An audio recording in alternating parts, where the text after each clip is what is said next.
So did everybody enjoy eating their dessert first? Oh, yeah. Yeah. I thought, well, this is a great salad, but it was a dessert. That was good. It's actually healthier when you eat your dessert first for the enzymes in your stomach. So we're trying to keep you all healthy. Well, it's great for Cheryl and I to be back. We didn't learn any Swahili in Kenya, except what is it, Kuna Matata? Yeah, that is actually great. I thought it was just in the movie. But it's, it means something. Not a problem. So announcements wise, on a sad note, our member Pam Van Overwood, I know many of you have met Pam. She's been active with our service projects. Her husband Gary passed away this morning, and had been suffering for a while, but we didn't know how badly he passed away. So there will be a future celebration in the spring, probably at Thousand Oaks for him. But keep Pam and the daughter Kelsey in your prayers. Gary was young and young enough that it wasn't time to go, but a great guy. So please keep him in your prayers. We also have another member who asked to be unnamed, and I'm going to just ask for a moment of prayer and silence and healing for this member who has had a heart attack recently, 2 strokes, and is suffering from bladder cancer. And they don't want their name to be let out yet, but just you can just take a moment and of support and prayer for this member.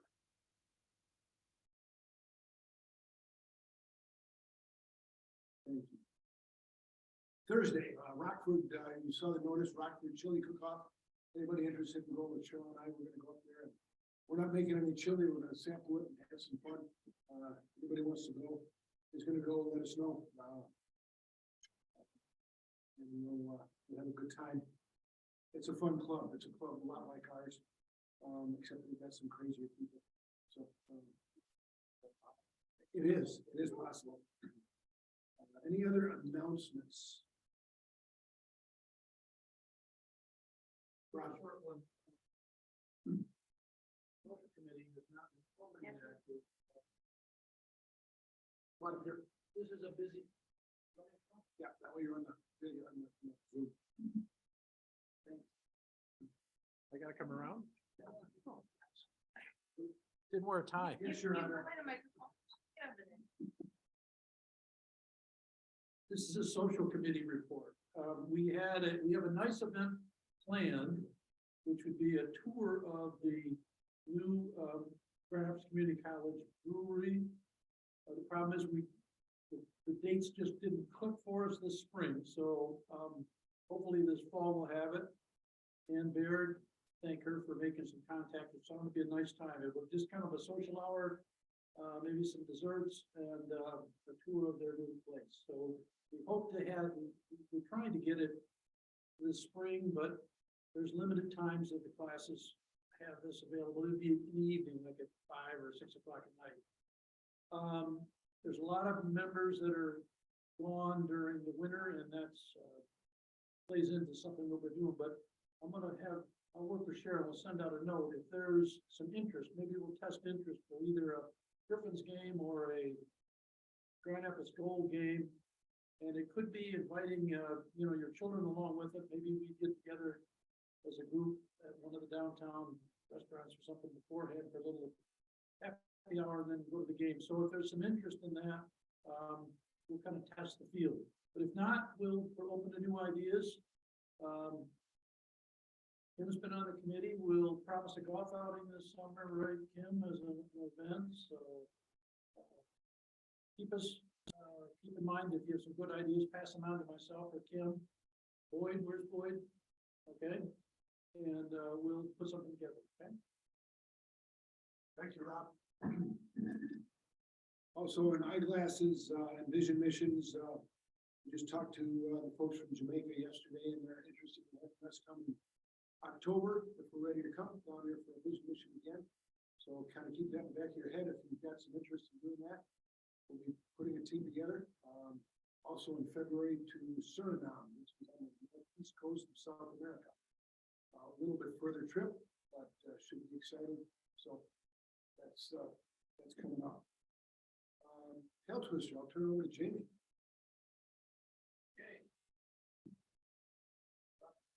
If you saw in the news today was the day to wear red for last week, Valentine's Day. Sort of awkward, so I figured that I'd do a deal, okay? And if you wore red, great. If you had the pin, you're great. So you've got, there's only one fine, but you gotta have not done both of the items. You don't have a pin on and you don't have red on, you owe me money. Yeah? Anybody gonna put their hand up and say they don't have? I don't know. Wait, John, didn't you wipe it with them? Oh, yeah. Hasn't looked at you. You sure that you don't come? And I kept asking, should we have to wear red today? Today, wasn't that last week? It didn't meet last week. Yeah. You wouldn't know because you were meeting it. Pretty good. We got to just forget it.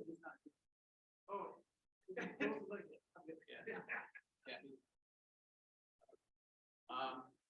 Didn't see any guests for speaker, but I did see people that haven't been here for a while that might want to, donate a little money, since they've been able to go travel somewhere or play a ton of golf. Or, 5 weeks. anybody else? Just returned from Cambodia. We were there in Arizona. Check what kind of money it is. Shoot. Good ball. And since you guys were on a mission trip, We were on a mission trip to Kenya, Nairobi, where we had a couple days of safari with the Orion and the lions of Kenya say hello. We were Real lions or? the lions. Yeah. Nobody wanted yeah, to when go. you ask for a lion for there, did It through a comes in little 2 different? ways, yes. But we'll give a report on that trip. We have a few pictures to show.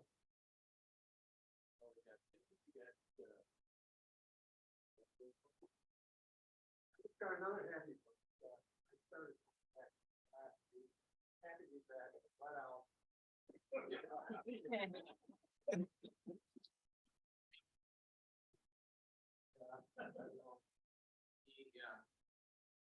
Happy spots out there. We're looking at the raffle. Oh, let me get the card. There it is, there, so.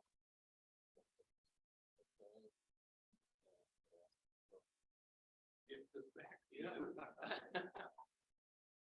Okay, my tickets are there if you guys will look. Okay.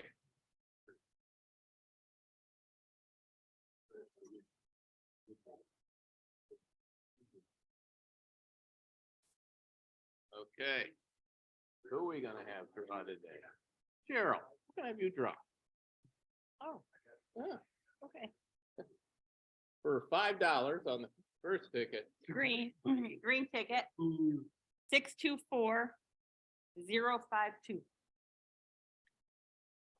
Okay, Rick. Rick gets $5 and we'll get it there. Second one is, we'll go to our speaker today. What happens here is we build up the pot and then split it if somebody gets this one. With a little caveat to it. So our number is, put these down so I can read. Last, it's the white ticket, 216-1627. You got it, Danny. I got it. Okay, okay. Okay, so. I noticed Cheryl put that white chip so fast. She was not about to, here, you can go. Roll up my sleeve. Not much in it. I know, it's not really worth it. Go in. It's like candy, like that. Yeah, might. Red ticket, red. Yeah. She didn't want to have to report on range tax. I gotta get the money.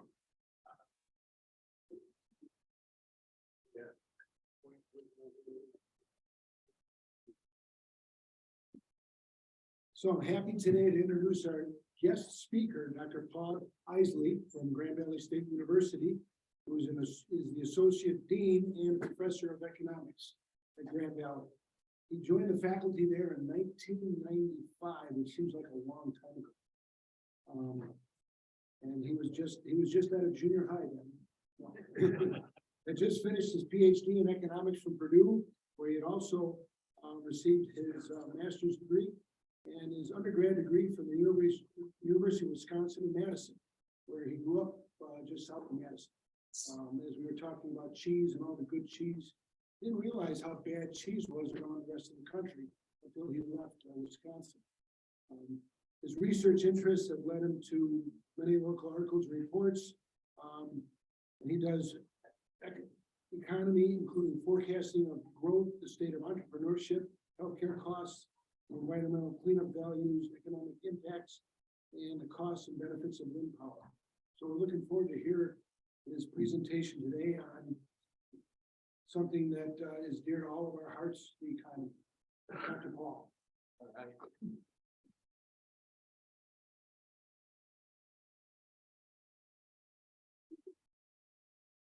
All right, so it's my job in 30 minutes to walk you through where the economy is at, what things you can do about it, and what to look for to know if I'm wrong.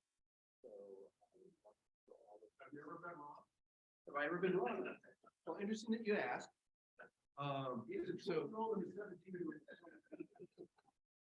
So this is actually my January prediction for the next January for employment in Wisconsin, in West Michigan. Okay, so in January I predict the next January. What I've done here is I've taken my prediction and subtracted what actually happened. So if it's 0, I was exactly right. The orange and the black lines actually are actually the accuracy with which the U.S. government can count the number of employees.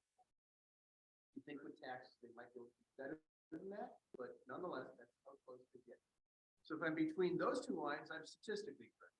So when was I wrong in January about the coming January? In January of 2020, I did not fully anticipate all that happened with COVID. So, pretty good stuff. So I realize it's not just me, I have a team, and that team hides in the background. So, all right. By the way, on inflation, I want you to just note this.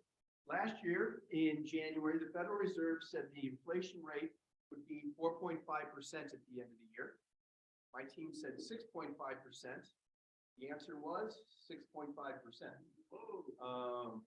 The year before, the consensus of economists in January was that inflation in 2021 would be on the order of 2.5% to 3%. We called 5.2% and then 5.7%.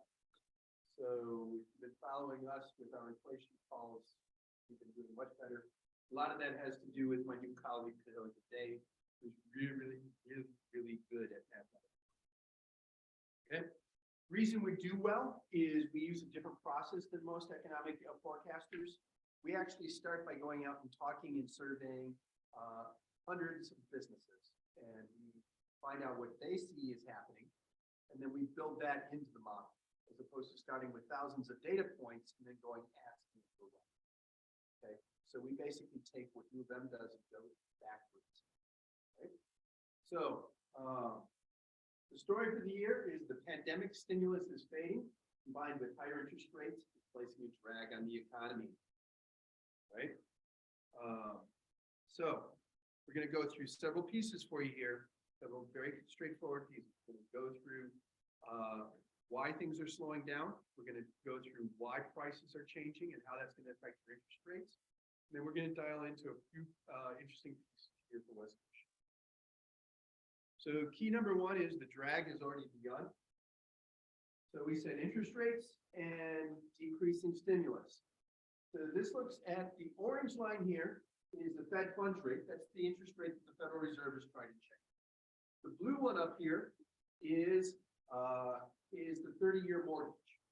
Okay. And what you can see here, and what's important to see here, is this gap. Okay?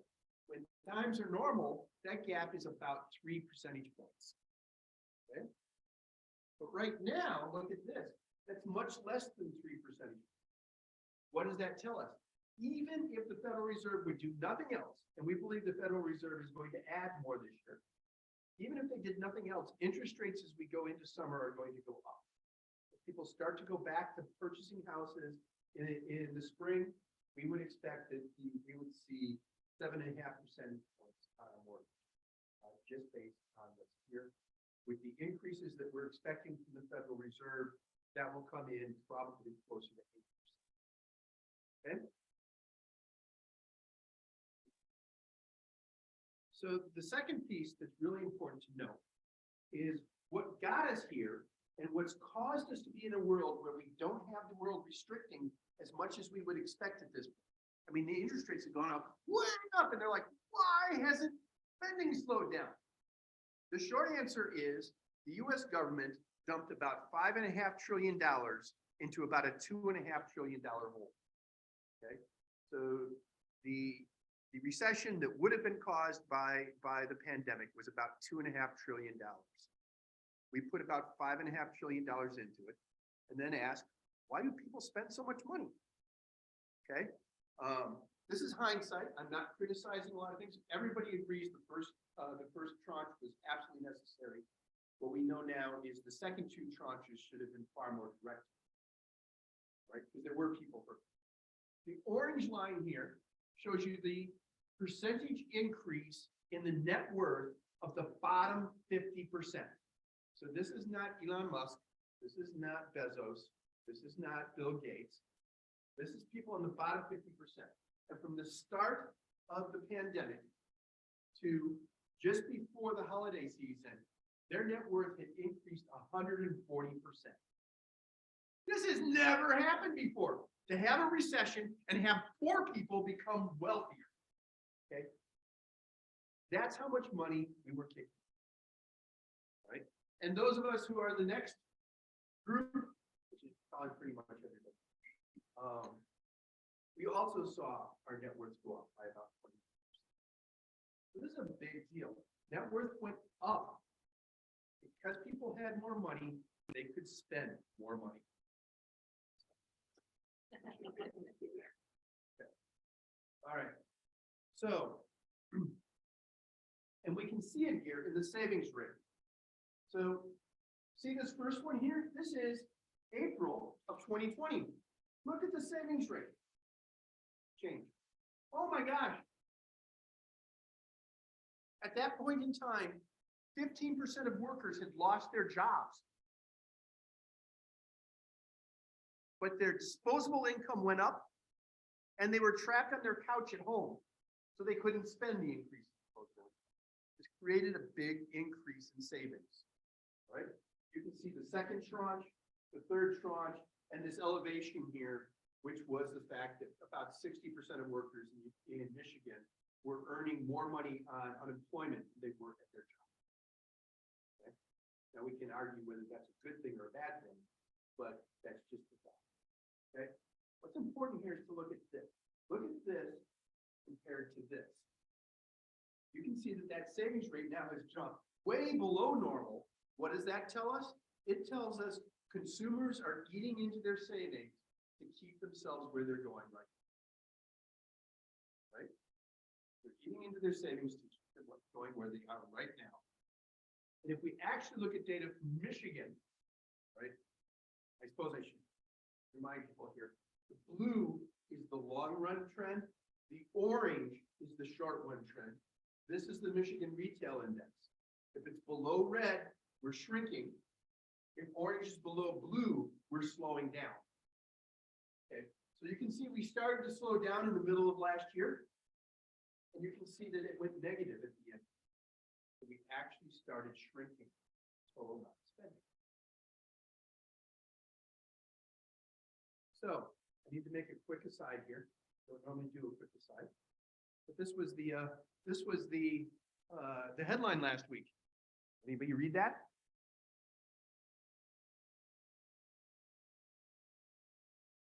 Poppycock.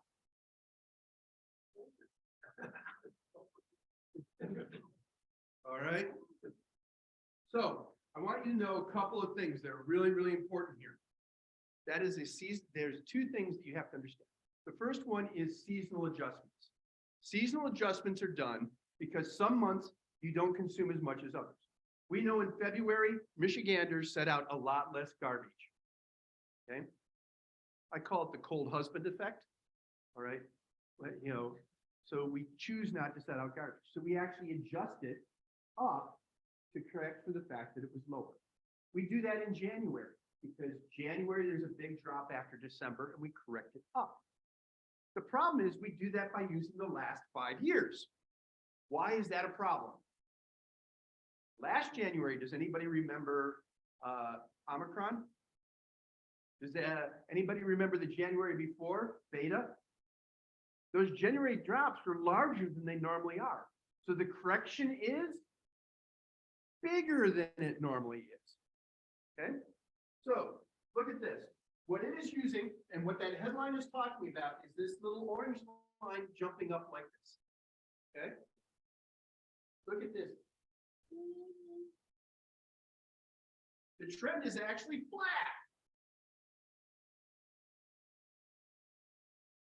This is the non-seasonally adjusted number. Look at that. That is a bigger drop than you see here or here. Okay? Huge non-seasonally adjusted number. Most economists believe the seasonal adjustment is not working properly, particularly at the beginning of the year. Okay? The second problem is that this is in nominal terms, meaning it's not adjusted for inflation. So let's do that. Okay? So you can see year-over-year change adjusted for inflation. Year-over-year start end of 21, 14%. Not a big change, because not a big surprise because you're comparing yourself to summer of 2020. But then it keeps dropping and dropping and dropping. Look at this, adjusted for inflation, it is negative. This means people are buying more, spending more money and buying less stuff. This is not the consumer is running out and being insane. We've seen bigger increase in rollover in credit cards debt. We've seen a big increase in late payments on automobiles. And we've seen a big drop in savings. The consumer is very stressed right now. And that headline, using lots of big words that I'm sure some reporter pulled out of a thesaurus someplace, is not where the economy is right now. Okay? Things are slowing down. You sure you want an economist to come talk? Okay. So as these drags take hold on the economy, the price increases will decelerate this year, but they're not going to go away. In fact, if we ask businesses around West Michigan, this is what they tell us. Notice that averages out a little over 6%. They're probably wrong. Give you a little less than that. But they're seeing already, they're expecting their business to increase prices 6%. And if you like going out to eat, 12%. Okay. Why? Because you can't find a cook. Right? And if you do find a cook, you got to be really nice to the cook and forgive them any error that they make, or they rip off their coat and they go someplace else. Okay. So, so we can say every other average out there was about 5%. So realize that the people here in Grand Rapids were really pessimistic on their pricing compared to every other way that we looked at it. So we're probably thinking too high. And they're probably thinking too high because Grand Rapids is performing better than the rest of the country. So as they look at their business area around them, they think things are going faster than they are nationally. Okay? We know that the supply chain pressure has gone away. Well, a large chunk of it. People ask me, what do these numbers mean? I have no. But this is the normal stress in the supply chain. This is COVID. This is us now.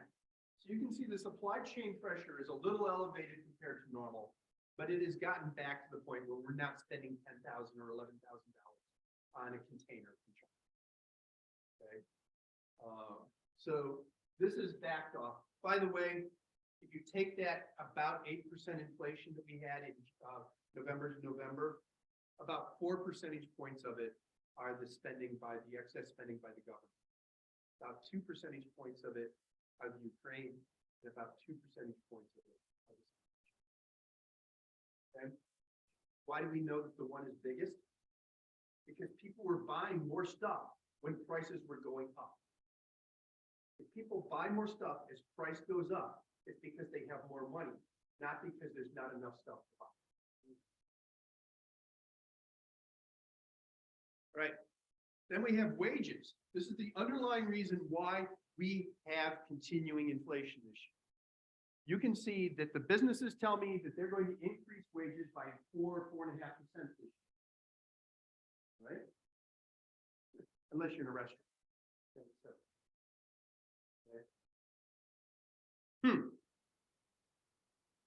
All right.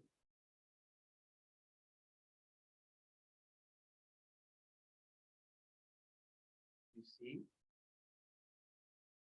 prices are going up 5-6%, wages are going up 4 to 5%. People are worse. They don't know it because their pay keeps going up. But when they go to the grocery store, eggs notwithstanding, they spend more money on it. Thing I noted last night, I make tacos at home, and I had an old box of taco shells and a new box, and I pulled them out, and the new taco shells were smaller than the old. The price on the box was the same, but the taco shells got smaller.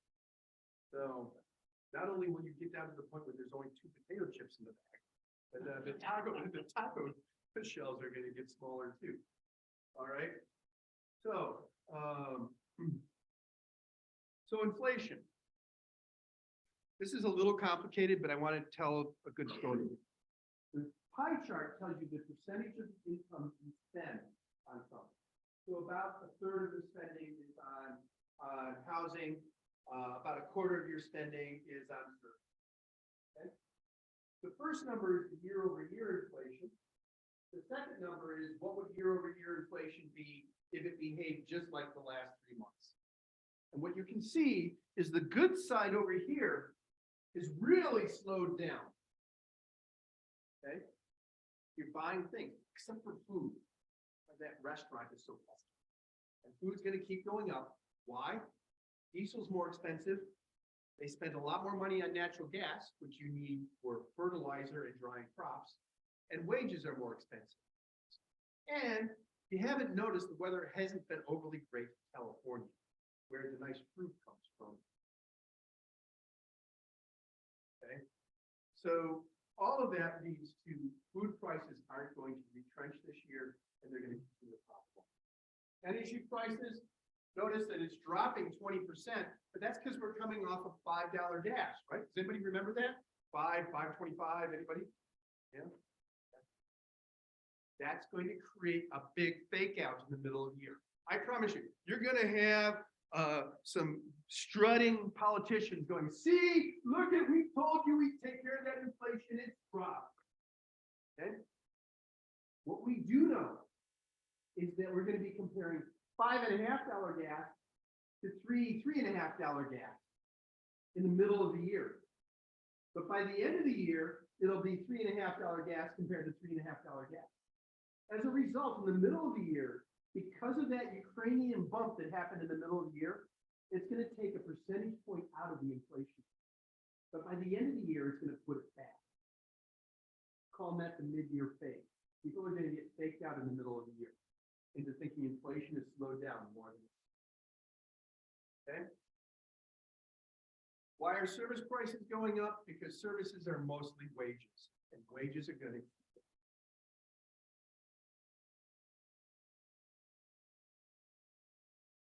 So even with all these drags on the economy, if you hire workers, you're still not going to be able to hire workers. Sorry. All right. So another squiggly line graph. I do a few squiggly line graphs like this. So you know I'm smart and have a PhD.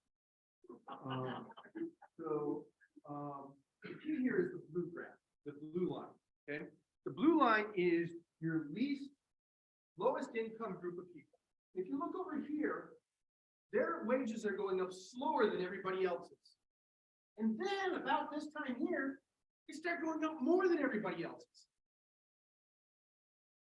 So if you're a Democrat, you go, see, Obama did all these great things, and because he put all these great plans into place, it's really helping with income diversity, and poorer people are better off.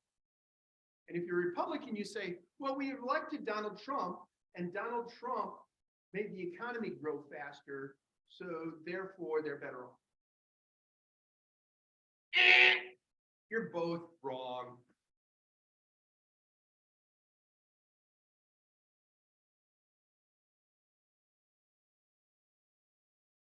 You know who we blame this on? There's not many here. Normally I have more. Millennials. We blame them for almost everything. We can blame them for this. And it's not their fault. It's actually the baby boomers having kids that caused the problem. Okay. So what happened? We had this huge bump in the total number of young people.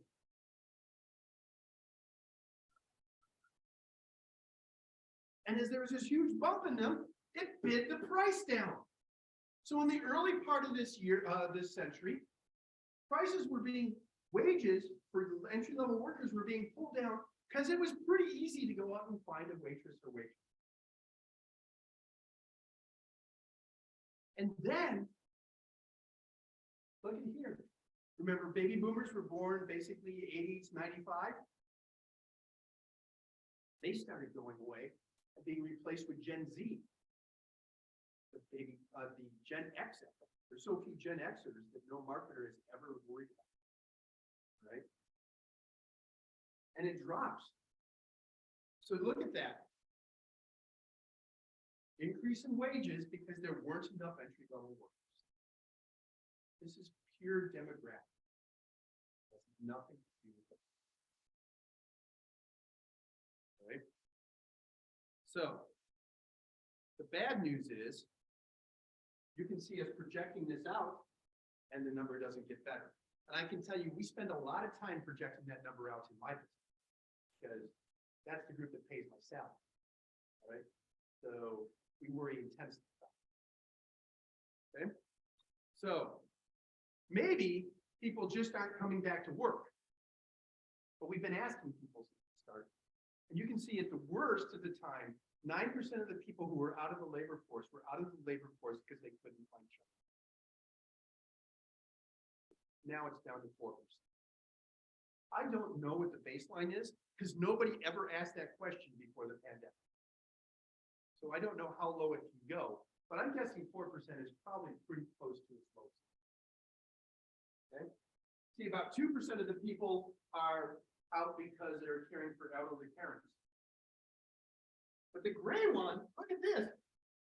We have 4% of the people not working because they don't want to.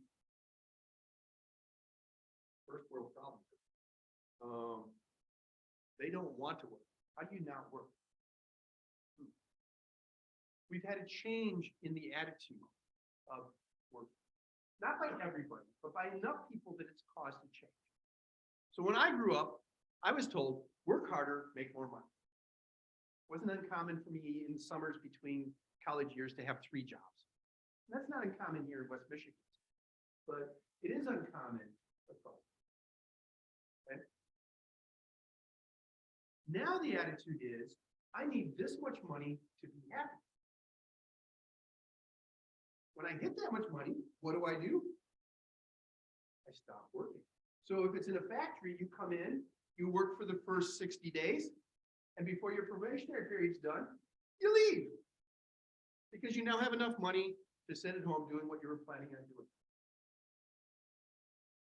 Or you say, I want to work 20 hours a week or 30 hours a week. And here's the dirty little secret. If someone has that attitude and you increase their wages, what happens to the number of hours they work? It goes down. The opposite of what we're used to. So this is really, really important to be thinking. Okay? So we're seeing how, so last but not least, because I have very group here, I decided just throw in some housing quick. Okay? So across the United States, we've seen interest rates go up and housing has performed just as we expected. New housing starts, remember orange is the short run. So if orange is below blue, we're slowing down. So you can see that housing starts have slowed down nationwide.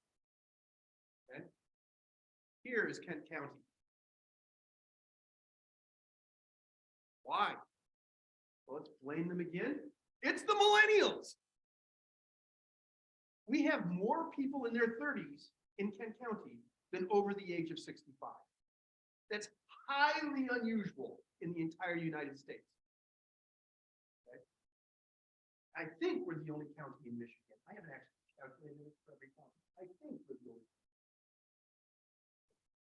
In fact, you don't even have more people in their 30s than in their 60s, than 65 and older in Washtenaw County. So if we're going to think of a county that might, Washtenaw County comes to mind. Okay, this is a big deal. What this tells us is we have continued increases in demand, and that's going to help support our prices. But what's important to see is that this dotted line is how fast prices can go up sustainably. So if we move this up here to Kent County, you can see that there's a gap. That gap is about 10%. So the question is, does that gap go away by a retrenchment, or does that gap go away because of growth over time? And here in Kent County, we believe we won't see a big retrenchment in prices because we will see continued effect by millennials. Right? So overall, as I show you this, we're expecting inflation mid-5s. We're expecting wage growth in the low 4s. We're expecting employment growth at double the U.S. economy's rate. Therefore, we avoid a recession in West Michigan, but not in the U.S. Okay. The quick things to look out for: consumer spending. The reason we continue to do well is consumers have a lot of money. When they stop spending, watch out. So we're watching that carefully. Federal Reserve action. We're expecting another 50 to 75 basis points this year. If you get 100 to 150, start thinking of a 1982 recession instead of a 2000 recession. There's enough gray hair here that you know what that is. Okay. Supply disruptions. If it doesn't stop improving, inflation expectations. How many people have bought something because you knew the price was going to go up? Yeah. As long as you think that, it puts legs on inflation. And that's what the Fed has to get rid of. Last but not least, we have a budget showdown and we have the mid-year fake that I talked about already. Budget showdown could cause us to completely recycle things if the game of chicken actually plays all the way out. We don't. Right? There you go. And it is 1:30 on the nose. So, Paul, we've got a few moments for questions if you've got some. There's some smart economy guys do. Favor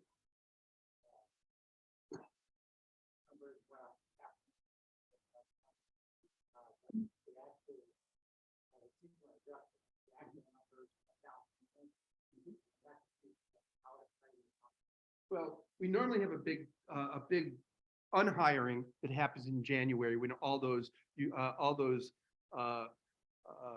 drivers get laid off and all those extra retail workers get laid off.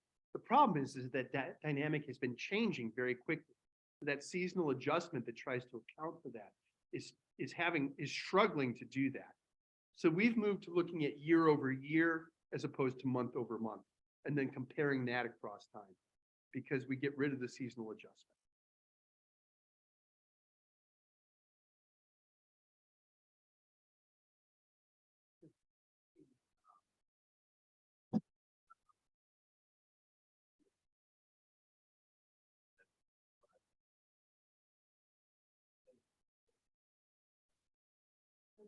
Anyway, particularly things like when people buy a house, when they choose to have a child, that's all very, very. But they have also changed their attitude towards it in a way that we haven't done. And it began with the millennials and through the generation.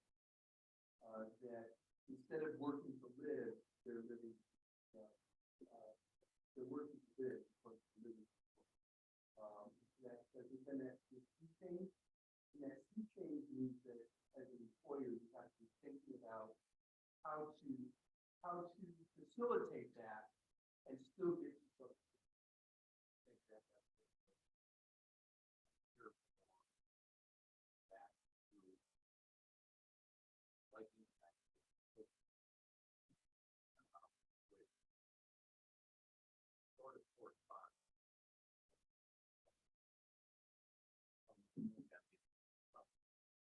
And a lot of that socialism concept came out of how bad income disparity got. So if you actually look at wealth or income disparity, it was worse as it possibly could be in 2010. So in the 1990s, about 4% of the wealth was held by the bottom. And that's been pretty constant through time. Why do you think that churches do tithing? Right? You tithe because 50% goes to the church and 50% goes to the poor. So if you have a 10% tithe, keep the poor at about 5% of wealth, and that keeps society stable. Okay. We were at about 4% of debt. We were at 0.2% in 2010. Right? And they saw that that was unfair, and Gravel got very uptight about it. What they didn't realize is that income disparity happened because there were so many millennials. It sucks to be a millennial because their wages will be lower for the rest of their life because they're going to be competing with a lot more people. That's for their life. So what that does is it gets us to that point where we're now back to almost 4%. So the wages have come up after. And so that if we look at the wages and the wealth of the poorest percentage, they're now back to normal. So now is the time, if you believe in capitalism, to spend some time talking about it, because society has undone that tremendous injustice that has happened during the early part.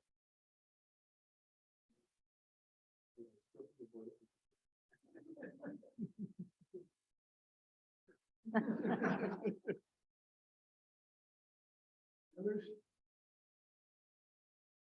Isely, thank you very much for coming, and we would like to give you an invitation to come back next year. So we can see if everything you said comes true. Really, it was very interesting, small memento to remember us. Thank you. And we're getting some really good, strong coffee. All right. If you want.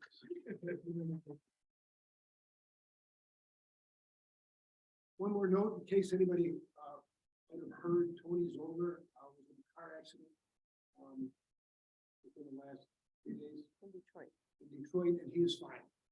He is fine. We talked to him, and he's okay. It was an accident, not his fault. Somebody ran into him, and he's okay.